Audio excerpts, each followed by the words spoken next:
All right, hey, what's up, guys? Same sweatshirt as yesterday. We'll just keep rolling along. So what I want to do today, start talking about short-term goals, and we'll get to what short-term goals look like in a second here. But really, what I wanted to start this off with is, really what we're doing here with these videos is we're talking about strategy and being an elite athlete. I think it's really important to have a strategy in place when you think about what this word that we've used before, vision, or if you want to call it a long-term goal, whatever it is. Thinking about a strategy that you have in place in order to help you be successful. Because a lot of people, I think, a lot of athletes say, all right, I want to do this, I want to get drafted, I want to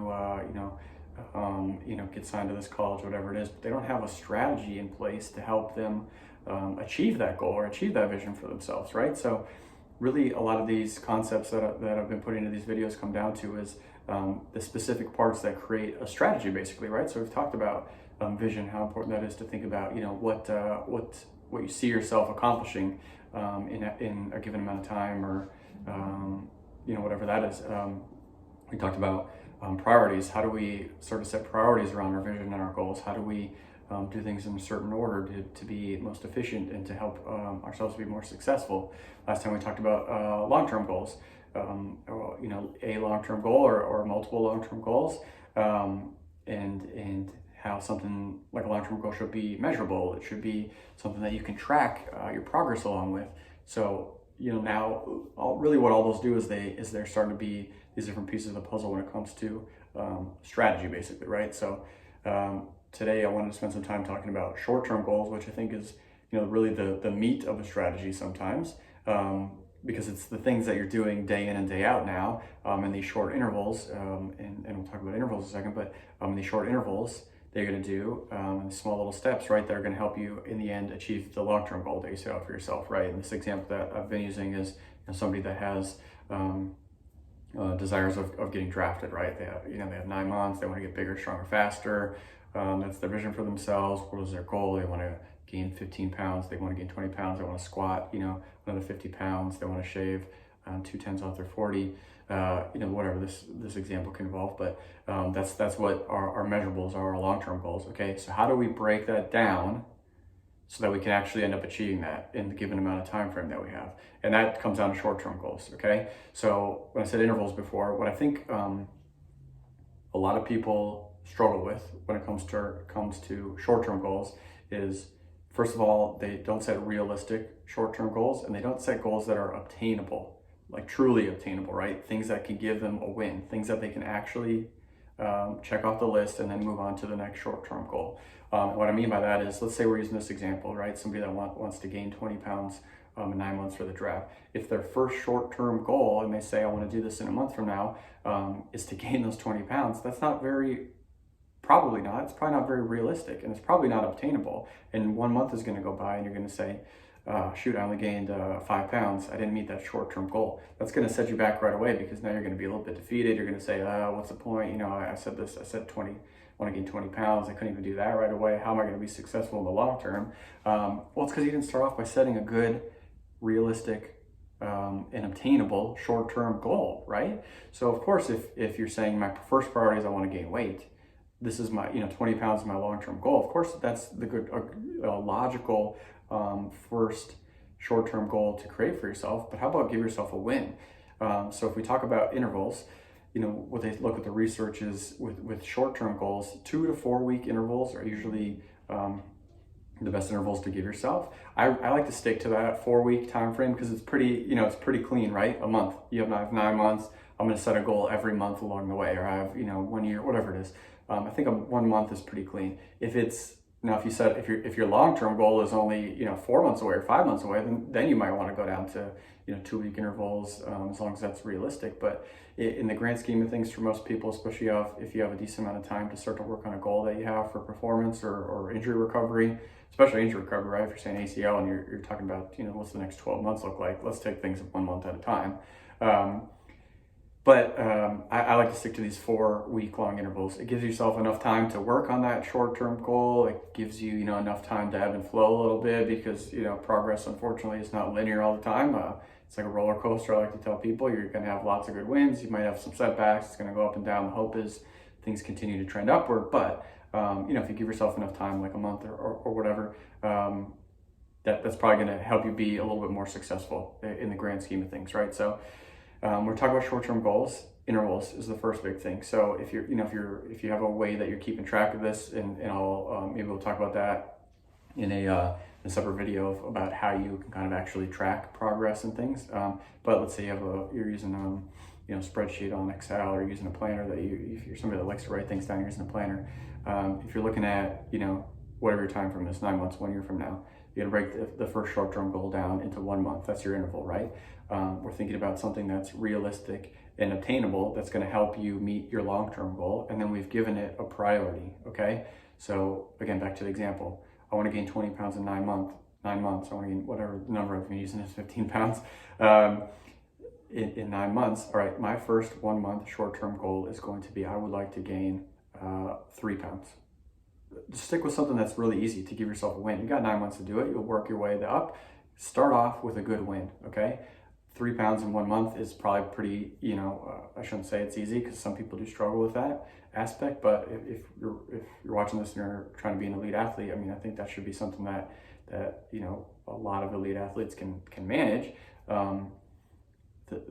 That goes to other things like, how are you actually getting that weight? Is it good, clean? Is it muscles? Is it actually helping you build strength? Is it just dirty bulk, like people like to say?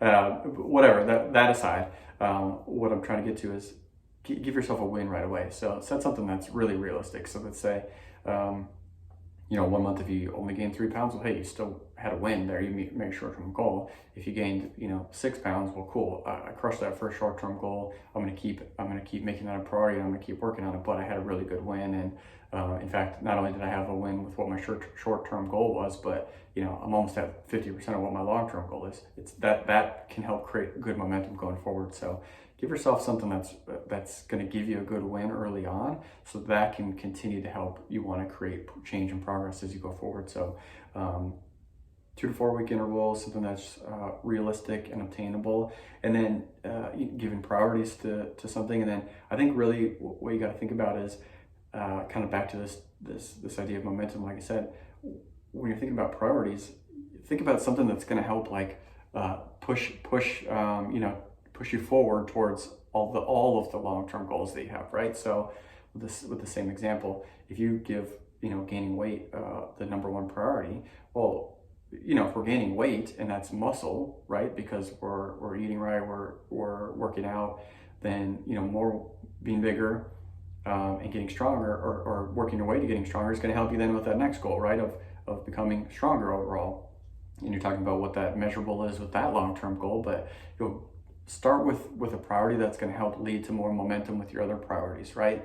So hopefully that makes sense. But thinking about that short-term goal, what's going to give you a win right away, that's going to also then lead to momentum with the other long-term goals and short-term goals. So now you set your first short-term goal, you're working on that for a month, you hit that win. All right, now start to think about what this next month is going to be. Don't, if we're giving it 4 week intervals, give yourself that time to actually see if you're going to get a win. But when you get close to the end of that interval, start to think about what that next one's going to be, because you want to say, all right, here's the end of the first month. I don't know where to go next for my next short-term goal in the second month. You should have some idea, right? So you should always be thinking about, okay, this is what I want to achieve next, as long as I'm successful with this first thing. And that's not to say, we get ahead of ourselves, we overwhelm ourselves with thinking about too many things at one time. But you also don't want to be caught off guard with saying, oh, I just hit my first short-term goal, I don't even know what I need to do next now. Have some idea of how you're going to continue to progress. I think that's part of creating this plan and creating this strategy, is having some forward-thinking capabilities and some skill there, but also staying present in what the short-term goal is. So I think hopefully that makes sense too. But so I think that's really what good short-term goal planning comes down to, is stick to a good interval, stick to something that's going to give you a win, stick to something that's going to help with momentum, but also be thinking, what's my next step? What's my next step? What's going to help me reach this long-term goal?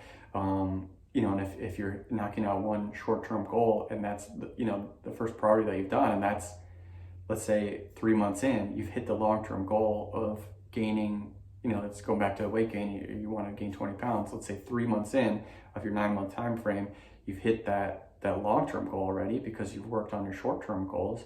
Well, then you have to figure out how you're going to maintain that. But let's go to the next priority. All right, my focus now is really going to be strength. I've gained these 20 pounds and my numbers are really skyrocketing. Now I really need to put the work into, making sure I'm making progress towards my second priority and then my third priority, and so on and so forth. But make sure each one is kind of snowballing into the next and creating momentum towards that vision or those long-term goals.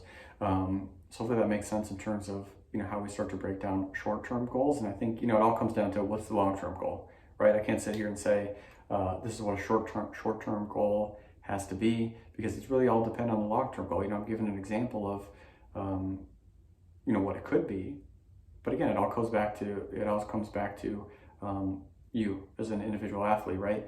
What do you hope to be able to obtain? Is it that you want to just have colleges start to look at you? Is it that you want to put on 3 miles per hour to your fastball? You want to get in the 90s with your fastball? Whatever it is, you need to think about the vision. You need to think about what the long-term goal is, and then you need to break that down into little digestible bites so that you can have some wins, that you can set some of these good short-term goals that are all going to help create that momentum and snowball you going forward. So we'll talk about short-term goals and long-term goals a little bit more in the future, I think, but hopefully that helps give just a little bit of insight into how that process with short and long-term goals work, and you're starting to think about this good strategy creation. And then I want to kind of next video break down short-term goals a little bit more into a strategy that you can use.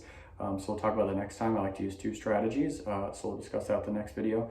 But just get you thinking in the right direction, right? What does a short-term goal look like? How's goal setting strategy look like for the long run? So hopefully that's helpful, and hopefully you guys are appreciating these videos. So we'll maybe tomorrow, or we'll see when the next one comes out. Hopefully I won't be wearing this sweatshirt again, but thanks guys, appreciate it.